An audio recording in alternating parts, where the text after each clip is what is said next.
Hello everyone, देखिए अब question number 9 करते हैं एक्सरसाइज 13.2 का। देखो इसमें क्या कहता है, a student says that if you throw a die it will show up one or not one, there for the probability of getting one and the probability of getting not one each is equal to 1/2। मतलब probability of getting one की भी क्या है, 1/2 है probability, और probability of getting not one की भी probability कितनी है, 1/2। ये कह रहा है is this correct, give reason. देखो सॉल्यूशन में देखते हैं हम इसको।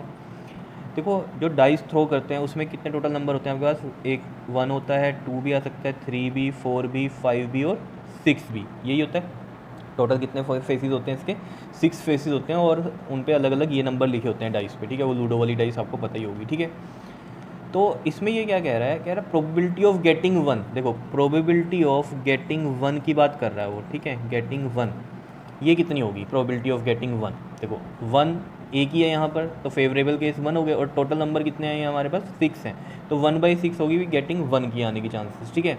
अब probability of not getting one, ठीक है। तो देखो हमें पता है probability of an event plus में probability of an not a event, E is equal to कितना होता है, 1 होता है, ये हमें पता है, ठीक है। तो यहाँ पर ई की जगह हम क्या इवेंट है हमारा, गेटिंग वन, ठीक है।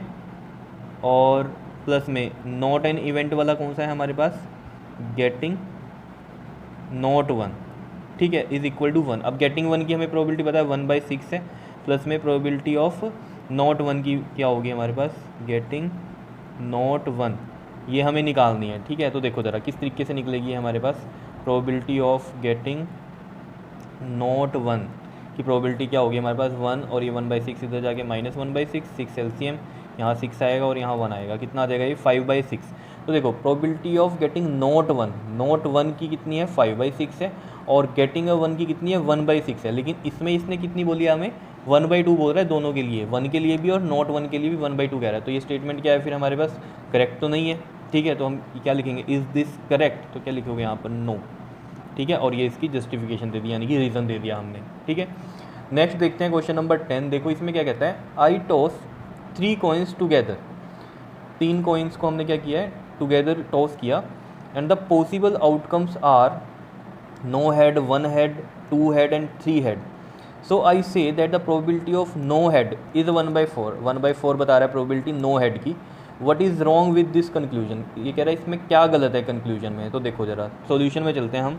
हमें पता है 3 कॉइन टॉस करा है, तो आउटकम्स क्या बनेंगे इसके, टोटल नंबर ऑफ आउटकम्स। देखो या तो हेड हेड हेड हो सकता है, या फिर टेल टेल टेल हो सकता है, यही होते हैं। तो इसमें हमें पता है किस तरीके से करते हैं, पहला टेल करो, फिर ये 2 हेड, फिर ये टेल इधर शिफ्ट कर दो, ये भी हेड हेड, इधर ये टेल और ये हेड ये हेड। इसके में ये हमें पता है टोटल नंबर ऑफ आउटकम्स किस तरीके से बनाते हैं। 3 कॉइन्स है ना, तो 2 की power 3 8 total number of outcomes होंगे, और क्या क्या सिचुएशंस होंगी वो हम यहाँ पर देख रहे हैं। अब ये टेल टेल टेल वाले में हेड कर दिया पहले, फिर ये 2 टेल, फिर ये हेड इधर शिफ्ट किया, फिर ये टेल, फिर ये टेल, फिर इधर हेड शिफ्ट किया। इस तरीके से टोटल नंबर ऑफ आउटकम हम बनाते हैं, ठीक है। अब वो नो हेड की प्रोबेबिलिटी कह रहा है, प्रोबेबिलिटी ऑफ नो हेड। अब देख लो यहाँ पर टोटल नंबर ऑफ आउटकम्स तो कितने हैं, 8 हैं हमारे पास। ये टोटल नो हेड वाले कितने हैं, नो हेड वाला सिर्फ एक ही केस बनता है, ये जिसमें तीनों ही क्या हैं, टेल है। समझ रहे हो बात को या नहीं, ठीक है।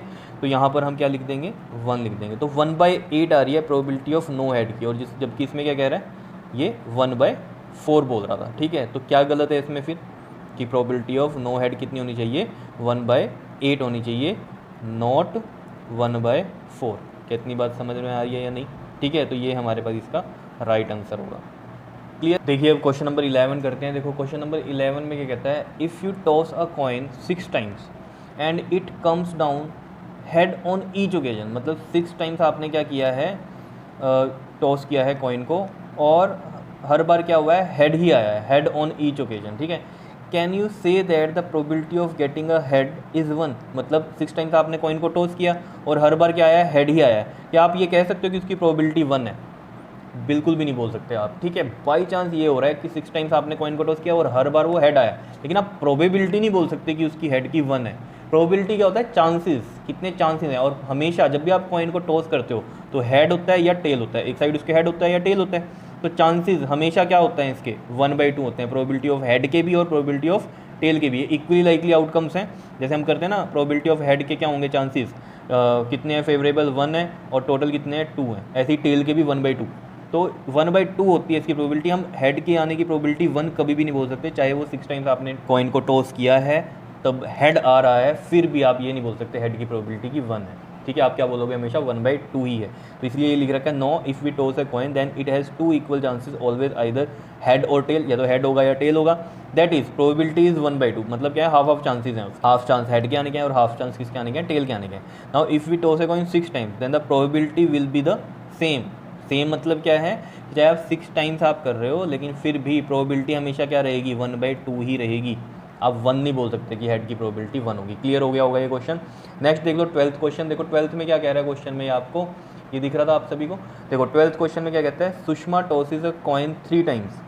सुषमा ने कॉइन को 3 टाइम्स टॉस किया है and get tail each time, और हमेशा क्या मिला है उसको, टेल मिला है। Do you think that the outcome of next toss will be a tail. कह रहे क्या आप सोचते हो कि जो नेक्स्ट टॉस होगा उसमें जो होगा वो टेल आएगा। Give reason. देखो ये भी बिल्कुल सेम वही बात होगी है कि अगर आप नेक्स्ट अब कॉइन को टॉस कर रहे हो, मतलब फोर्थ टाइम आप टॉस कर रहे हो, तब उसके चांसेस क्या होंगे, टेल आने के 1/2 ही होंगे। जितनी भी बार आप कॉइन को टॉस करोगे चांसेस क्या रहने हैं कॉइन के, 1/2 ही रहेंगे, हेड आने के भी और टेल आने के भी। तो यहाँ टेल के पूछ रहा है वो चांसेस, तो वो चाहे 3 टाइम्स पहले टेल ही आया है लेकिन नेक्स्ट टाइम भी हमें नहीं पता कि टेल आएगा या हेड आएगा, दोनों में से कुछ भी आ सकता है। तो प्रोबेबिलिटी क्या रहेगी उसकी, 1/2 ही रहेगी। तो हम ये नहीं बोल सकते यहाँ जो ये बोल रहा है कि do you think that the outcome of the next toss will be a tail, बिल्कुल भी नहीं, बिल्कुल शॉर्टी से तो हम बोल ही नहीं सकते कि टेल ही होगा, ठीक है ना, क्योंकि प्रोबेबिलिटी क्या है उसकी 1/2 है। तो हम लिखेंगे no because as the coin is tossed 3 times and get tail each time but it is not necessary that the 4th time will be a tail. ये जरूरी नहीं है कि चौथी बार भी क्या होगा, टेल ही आएगा। It may be either tail और हेड, क्योंकि प्रोबेबिलिटी क्या होती है हमारे पास 1/2। तो प्रोबेबिलिटी ऑफ जो टेल रहेगी वो क्या होगी हमारे पास 1/2, और प्रोबेबिलिटी ऑफ हेड की भी क्या रहते हैं चांसेस 1/2 ही होते हैं। क्लियर।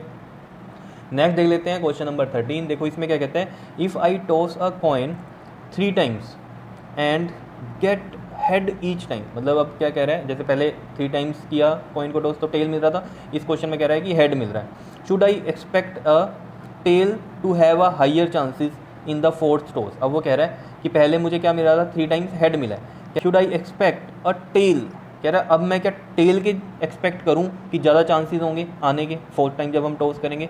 तो ये भी नहीं हो सकता, समझ रहे हो, ऐसा एक्सपेक्ट नहीं करना चाहिए कि टेल के ज़्यादा चांसेस होंगे। अब नहीं, उतने ही चांसेस हैं, जितनी बार भी आप कॉइन को टॉस कर लो चांसेस वही बने रहेंगे, हाफ ऑफ चांसेस रहेंगे टेल के आने के भी और हेड के आने के भी, ठीक है। चाहे हेड अब 3 टाइम्स आ चुका है पहले, तो 4th टाइम में हम ये नहीं बोल सकते कि इसके ज़्यादा चांस हो गए टेल के आने के, नहीं, 1/2 ही टेल के हैं चांसेस आने के और 1/2 ही चांसेस हेड के आने के। तो देखो इसलिए लिख रखा है नो, क्योंकि यहाँ पूछ रहा है give reason in support of your answer. तो रीजन क्या है, as we know that a coin has 2 equal chances always either head और tail, so next time on tossing he can get either tail और head.